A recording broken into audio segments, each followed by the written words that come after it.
Hello everyone, hope you're all well and thanks very much for all the support with my videos. I'm very grateful. Yesterday there was awful news here along the banks of the Grand Canal in Dublin, just at Grand Parade. At 8 a.m. yesterday it was noticed that there was two bodies in the water, and this was reported to the authorities, and in response the emergency services came out and they recovered two bodies from the Grand Canal. Now, this is absolutely appalling, an awful tragedy for people involved, families, their friends as well, and it's horrific as well. So this is currently being investigated, so we'll wait and see what the outcome of this investigation is. But again, at the same time, there is reports that it's two Irish homeless people that were sleeping in those tents as well. Absolutely appalling tragedy, but again, it's absolutely disgraceful.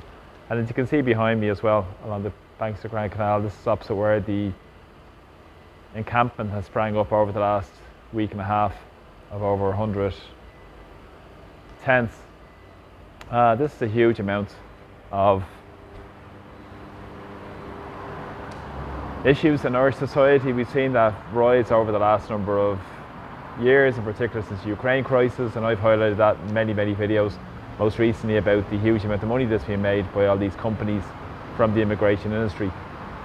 But in the context of the tragedy last night, the reaction was, and I have to print you one point of political reaction I heard from Jim O'Callaghan, local Fianna Fáil TD, who said he supposed it undermines the dangerousness of sleeping in the tent and being homeless. Now that's pretty glib remarks coming from a Fianna Fáil TD who has been in power with his confidence supply agreement for 4 years with Fine Gael, and in their grand coalition since 2020 also as well. So they can actually do something about it. But again, it's just lip service, paying to our own full-blown humanitarian crisis. I've highlighted this issue over the last long number of years in terms of the homelessness, the amount of people who have been sleeping rough, in particular along the Grand Canal, and the impacts this has had on their physical and mental health, and not to mention the societal impacts we've seen with homelessness that's ravaged Ireland. We've seen more tents being moved that well predated the issues of the migration disaster, and currently we have the barricades up along the Grand Canal all the way from Mount Street Bridge that will come all the way up towards Harold's Cross Bridge as well. Now, since 2020, the Waterways Ireland have removed tents on numerous occasions in concert with Dublin City Council as well. And I think in 2021, 2022, there was a lot of tent clearances. There was one in Henry Street, I remember, but the one that springs to mind is the one that happened down at Leeson Street Bridge, not too far away from here, just down in that direction. Back about 4 years ago, where a tent was removed where a man was sleeping in it. The man lost his leg as a result of his tent being removed because the authorities never checked the tents in the first instance before they removed them. And he ended up with serious life-changing injuries. And as I've said, this is a state-sponsored policy that's forced more people into homelessness because so many people are being evicted from the private rental sector, and because of the Troika deal and the bailout, where they stopped us building public housing. But again, the Irish government have just been lapdogs to the European Union and their big globalist bosses, rather than serving the interests of people whose needs are not met, such as the basic dignified right to a roof over their head with the proper supports and services around them as well. Because in Ireland currently there's over 14,000 people now in emergency accommodation. These are state-sponsored incarceration facilities. A lot of people are making money out of them. There's 4,316 children. Of that, that's increased to over 700 to 800% since 2014. Back in 2014, there was 585 children in these incarceration facilities. In Dublin, there's 3,233 children. So where's the rights for children? It doesn't seem to exist in Ireland. And not to mention the rough sleepers as well. The most recent rough sleeper report is well over 100 were sleeping rough in Dublin, but they're not taking into account in official homeless figures. And in 2021, I think there was figures where 121 people died according to the Health Board, the Health Research Board, and half of those people that died, half of the men, were 42 years of age or younger, and women were even more stark because it was 36 years of age or younger. This is barbaric.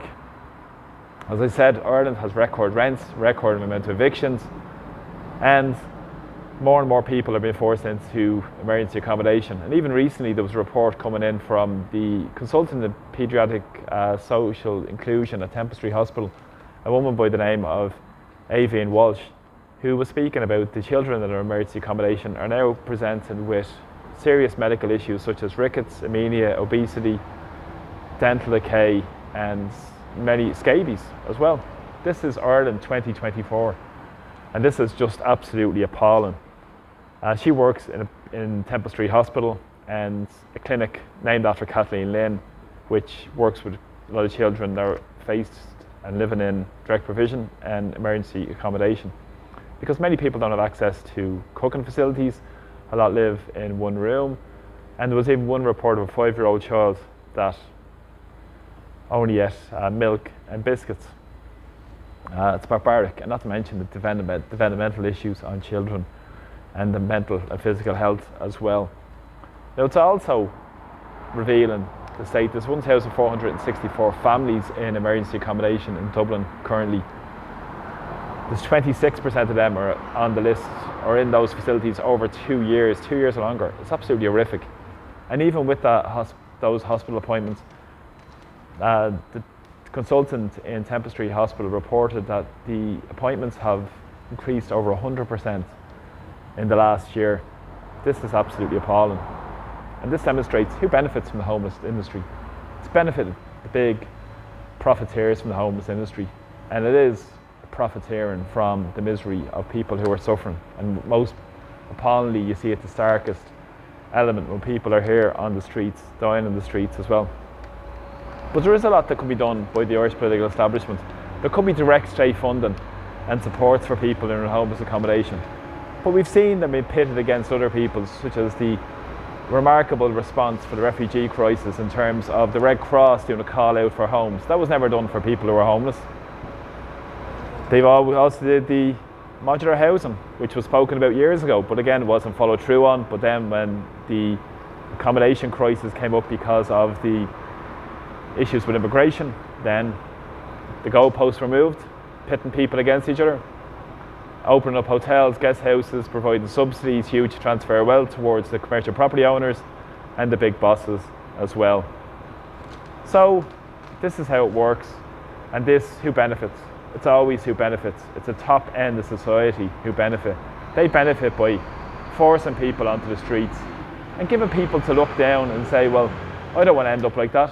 And they've normalised it. And it's a threat to people who are working to keep making them conform to a rotten, corrupt system that serves the super rich and serves the interests of the 1% who benefit every single time. Because many people don't have the opportunity to own a home, and a lot of people who are without a home are the ones that are suffering, and in particular the working classes, most of all, who are impossible to have the opportunity to afford, never mind own their own home. And that's why it's important. It's always a threat to work hard, or else you'll end up on the streets. And if you can't have that opportunity to be provided a job in terms of a proper employment, and a lot of other issues come on, and this leads to these other disastrous issues, such as ending up on the streets at the starkest end. So James Connolly made a fantastic contribution to our society, fantastic Irish patriot who stood up for the interests of the ordinary working class people, about uniting the working class. And it's important because he said the cause of labour was the cause of Ireland, and this is vitally important, and it's very important to understand the class dynamics behind what's going on in Irish society, and to understand the rotten system they uphold to benefit their profits, while so many people are in absolute abject misery and don't have the proper supports and services around them. So thanks for all the support on my videos, really appreciate it. Please press subscribe to my YouTube channel, and just conclude to again, rest in peace to the two men who died Yesterday on the banks of the Grand Canal, it's absolutely horrific and tragic in terms of an indictment of Ireland, where homelessness has been normalised and a lot of people are desensitised to it because it's so normalised because of the system we're in. And because of so much propaganda being pushed to people through the media as well, to blame people rather than looking at the system itself that forces people into those situations as well. It's very complicated in terms of what's happening, but the basic premise of a fundamental society is have a home. If you have a home, it's a foundation block with the proper supports around and the access to proper services and facilities that people need. So people can flourish, economies can flourish, society can flourish, and we can make it a better place for everybody and the people who are most forgotten about, such as the sharpest ends, like the ones and many who are on the streets struggling to get by day to day. So thanks for all the support on my videos, and from Dublin today, take care. See you all soon. Slán. Bye bye.